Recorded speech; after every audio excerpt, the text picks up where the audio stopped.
होती है तो उसके घर के बाहर तुरंत भीड़ लग जाती है। दूर दूर से रिश्तेदार जमा हो जाते हैं, पड़ोसी इकट्ठे हो जाते हैं और घर का आंगन लोगों से भर जाता है। चारों तरफ रोना धोना मच जाता है। कुछ लोग सच में दुखी होते हैं तो कुछ सिर्फ रस्म अदायगी के लिए आंसू बहाते हैं और फिर तैयारियां शुरू हो जाती हैं उस अंतिम यात्रा की जो निकलती है शमशान घाट की तरफ। बांस की अर्थी बनाई जाती है, फूलों से सजाया जाता है और उस शरीर को सफेद कफन में लपेटकर उस पर लिटा दिया जाता है।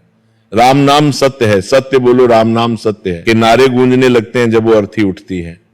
और देखिए विडंबना, उस शरीर को जिसे कल तक रेशम और मखमल के गद्दों पर भी नींद नहीं आती थी, जिसे एसी कमरे में भी गर्मी लगती थी, जिसे नर्म तकिए चाहिए थे सोने के लिए, आज उसी शरीर को मोटी मोटी लकड़ियों के ढेर पर बेरहमी से लिटा दिया जाता है, आग लगा दी जाती है।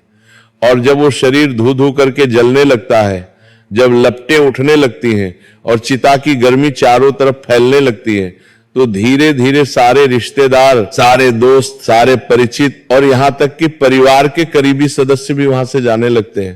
पहले दूर के रिश्तेदार जाते हैं, फिर पड़ोसी, फिर दोस्त और आखिर में करीबी परिवार वाले भी। वो पीछे मुड़कर भी नहीं देखते, ये मन में सोचकर कि अब सब खत्म हो गया, जो होना था हो गया, अब उस शरीर के लिए कुछ नहीं किया जा सकता। लेकिन क्या सच में सब खत्म हो गया है? क्या मौत के साथ कहानी समाप्त हो जाती है? नहीं, बिल्कुल नहीं। यहीं से ठीक इसी पल से शुरू होता है वो भयानक, रोंगटे खड़े कर देने वाला और अविश्वसनीय सच, जिसके बारे में हमारे प्राचीन ग्रंथ गरुड़ पुराण के प्रेतखंड में अत्यंत विस्तार से वर्णन किया गया है। जब श्मशान भूमि में मौजूद आखिरी आदमी भी वहां से चला जाता है, जब आसपास कोई इंसान नहीं बचता, जब चिता की धधकती आग धीरे धीरे बुझने लगती है और वहां सिर्फ गर्म राख का ढेर रह जाता है, जब चारों तरफ एक भयानक सन्नाटा छा जाता है जिसमें सिर्फ हवा की सरसराहट सुनाई देती है, तब भी वहां एक शख्स खड़ा रह जाता है। वो कोई जीवित इंसान नहीं होता, वो कोई शमशान का कर्मचारी नहीं होता, वो है उस मृतक की आत्मा जो अपनी ही बुझती चिता के पास, अपनी ही राख के ढेर के बगल में स्तब्ध होकर खड़ी है और उस भयावह मंजर को अपनी आंखों से देख रही होती है। जरा एक पल के लिए सोचिए, अपने आप को उस आत्मा की जगह रखकर महसूस कीजिए। वो आत्मा जो कुछ ही घंटे पहले, बल्कि कुछ पल पहले तक उस शरीर के अंदर थी, जो उस शरीर को अपना असली घर मानती थी, जो हर सांस के साथ उस शरीर में धड़कती थी, आज वो उसी शरीर को राख के काले धूसर ढेर में तब्दील होता हुआ देख रही है। उसे विश्वास ही नहीं होता कि ये सब सच में हो रहा है। उसे लगता है जैसे कोई बुरा सपना है जिससे वो जागना चाहती है लेकिन जाग नहीं पाए रही। वो सोचती है कि जिस शरीर को मैंने पूरी जिंदगी इतने प्यार से संवारा, सजाया, सुबह उठकर जिसे नहलाया, महंगे साबुन लगाए, खुशबूदार तेल मला, जिसे भूख लगने पर स्वादिष्ट खाना खिलाया, प्यास लगने पर शीतल जल पिलाया, ठंड लगने पर गर्म कपड़े पहनाए, धूप से बचाया, बारिश से बचाया, जिस चेहरे को रोज आईने में देखकर मुझे गुरूर होता था, जिन आंखों से मैं दुनिया देखती थी, जिन हाथों से मैं काम करती थी, वो सब अब सिर्फ एक मुट्ठी राख बनकर रह गया है। वो राख जो हवा के झोंके से उड़ रही है, जिसमें अब कोई पहचान नहीं बची, कोई सुंदरता नहीं बची, कुछ भी नहीं बचा। गरुड़ पुराण बड़ी स्पष्टता से कहता है कि दाह संस्कार के ठीक बाद का 1 घंटा, वो 60 मिनट का समय आत्मा के लिए सबसे अधिक कष्टदायी, सबसे ज्यादा डरावना, सबसे ज्यादा पीड़ादायक और सबसे अधिक भारी होता है। ये वो निर्णायक समय होता है जब आत्मा को पहली बार, एकदम पहली बार ये गहरा एहसास होता है कि अब वो इस भौतिक संसार का, इस ठोस दुनिया का हिस्सा नहीं रही। अब वो एक सूक्ष्म शरीर में है जिसे कोई देख नहीं सकता, कोई सुन नहीं सकता, कोई महसूस नहीं कर सकता। इस 1 घंटे में श्मशान की उस भयानक, दिल दहला देने वाली खामोशी में, उस निर्जन और वीरान जगह पर आत्मा के साथ क्या क्या घटता है, उसे किस किस तरह के अनुभव होते हैं, उसे क्या क्या दिखाई देता है, उसे कौन कौन सी चीजें महसूस होती हैं, और सबसे बड़ा सवाल यह कि वो वहां से तुरंत यमलोक क्यों नहीं जाती, क्यों उसे उस भयावह जगह पर रुकना पड़ता है। सबसे पहले हमें उस स्थिति को गहराई से समझना होगा जब शरीर अग्नि में जल रहा होता है।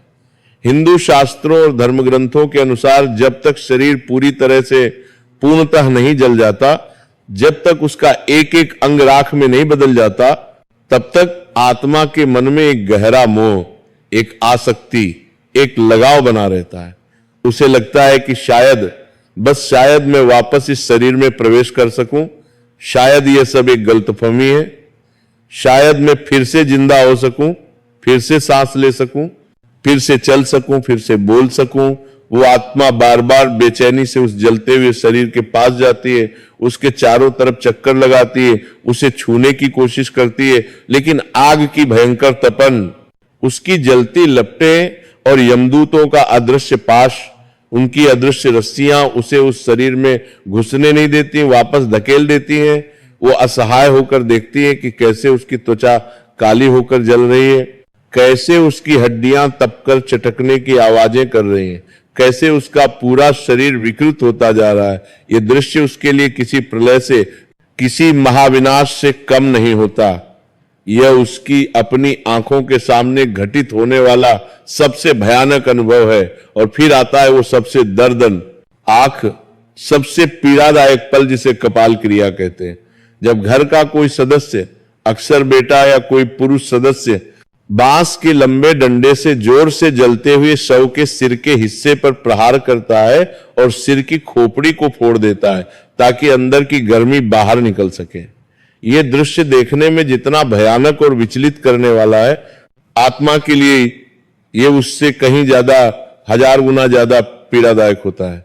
गरुड़ पुराण में विस्तार से वर्णन है कि जैसे ही कपाल फटता है, एक जोरदार धमाका होता है, एक विस्फोट जैसी आवाज गूंजती है जो सिर्फ और सिर्फ उस आत्मा को सुनाई देती है। ये वो निर्णायक, वो अंतिम पल है जब आत्मा का शरीर से आखिरी बंधन, आखिरी डोर, आखिरी नाता टूट जाता है।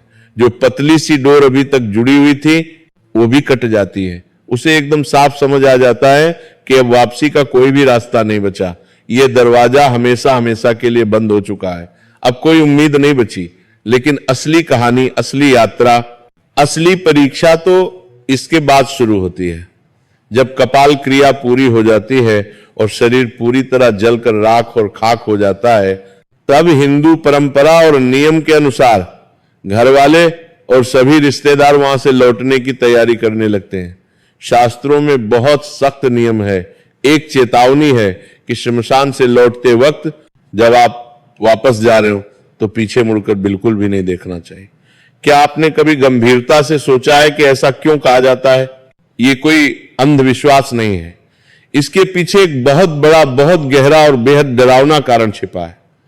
जब परिवार के सदस्य, दोस्त और रिश्तेदार वहां से जाने लगते हैं, एक एक करके विदा होने लगते हैं, तो आत्मा घबरा जाती है, डर जाती है, बेचैन हो जाती है। उसके मन में तूफान उठने लगता है।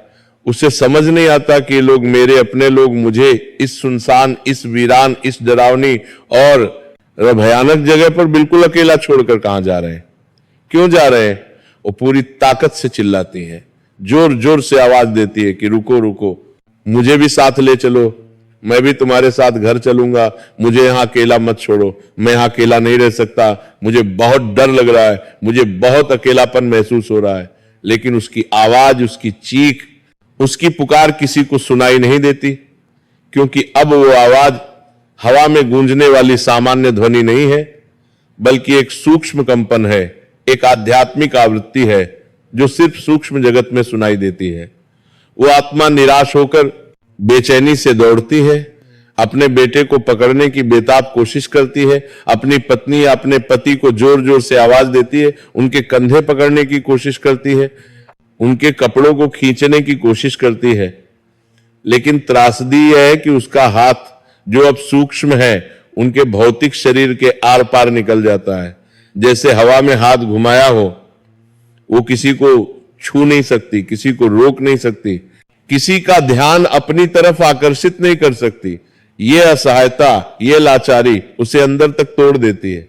और जब वो आत्मा ये दृश्य देखती है कि उसके अपने ही लोग, वो लोग जिनके लिए उसने पूरी जिंदगी पाप किया, झूठ बोला, बेईमानी की, दिन रात एक करके कड़ी मेहनत से पैसा कमाया, अपनी नींद हराम की, अपनी सेहत की परवाह नहीं की, अपने सिद्धांतों से समझौता किया, वो आज उसे इस अनजान डरावनी जगह पर राख के ढेर के पास अकेला बिल्कुल अकेला छोड़कर चुपचाप चले जा रहे हैं, तब उसे जीवन का सबसे बड़ा धोखा, सबसे बड़ी ठगी महसूस होती है। उसे गहराई से समझ आने लगता है कि इस दुनिया का कोई भी रिश्ता, चाहे वो खून का हो या प्यार का, कोई भी इंसान आखिर तक साथ नहीं देता, अंतिम यात्रा में कोई साथ नहीं जाता। सब मतलब के साथी थे, स्वार्थ के साथी थे। जब तक शरीर था, जब तक पैसा था, जब तक ताकत थी, तब तक सब साथ थे।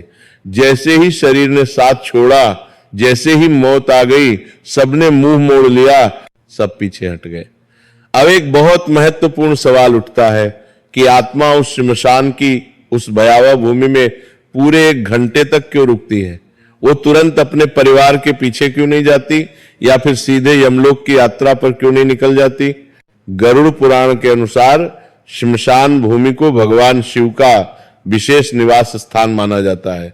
ये एक पवित्र लेकिन रहस्यमयी जगह है। लेकिन साथ ही ये अतृप्त आत्माओं, भटकती हुई रूहों, भूतों, प्रेतों और पिशाचों का गढ़ भी है, उनका अड्डा भी है।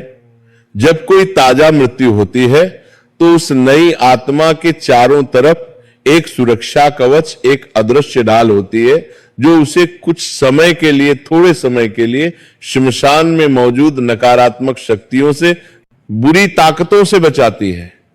लेकिन जैसे जैसे समय बीतता जाता है, जैसे जैसे मिनट गुजरते जाते हैं, वो कवच धीरे धीरे कमजोर पड़ने लगता है, उसमें दरारें आने लगती हैं। उस 1 घंटे के दौरान आत्मा को श्मशान में मौजूद दूसरी भटकती हुई आत्माएं, दूसरी रूहें दिखाई देने लगती हैं। पहले धुंधली, फिर थोड़ी स्पष्ट। उसे अजीब अजीब तरह की, कानों को छेदने वाली डरावनी आवाजें सुनाई देने लगती हैं। कराहने की आवाज